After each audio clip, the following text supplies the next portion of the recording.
संकष्टीनिमित्त गेलो बाल्याला आणि आम्ही चालले होता बालायच्या गणपतीला. उपास होता तर मम्मीने घेतली इकडे खिचडी बनवायला. मस्त झाले लगेच खाऊन घेतली. मस्त दीदीने तिकडे विराज बसलेला आणि विराजने आणलेलं इकडे चॉकलेट आहे महाबळेश्वरची. खाऊन बिऊन झाला. गप्पा गोष्टी करत करत निघलं बाल्याला जायला. तर आम्ही पोचलो ना. युविक पण आलता इकडं. तर बघता होता आवरी गर्दी रास गर्दी. आमच्या लाईनला 1 तास निघून गेला. मग पाय वगैरे पडून घेतल्या सगळे. मस्त पाय वगैरे पडलो ना. बाहेर आलो ना. युविकला पाहिजे होतं फुगा बरं जे आता काही करशील तर घेतला. फुल व्हिडिओमध्ये नक्की बघा. तर युविक बोलतं की मला सनरूफमध्ये राहायचं. बरं राहा बाई काय करणार. मस्त व्हिडिओ काढली त्याची ना. घरी जायला निघलेलो. जाता जाता बाई आम्हाला ऊसाचा रस कंपल्सरी लागतं. तर घेतला ऊसाचा रस प्यायला.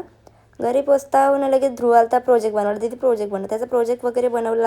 मी गेलो मंदिरात आरती करायला. संकष्टी होती तर मस्त आरती वगैरे केली. गणपती बाप्पाला मोदक वगैरे दाखवलं. घरी आलो ना लगेच जाऊन घेतला तसाच. तर आजच्यासाठी आवरच होता. Bye bye. फुल व्हिडिओ नक्की बघा. सबस्क्राईब करा विसरू नका.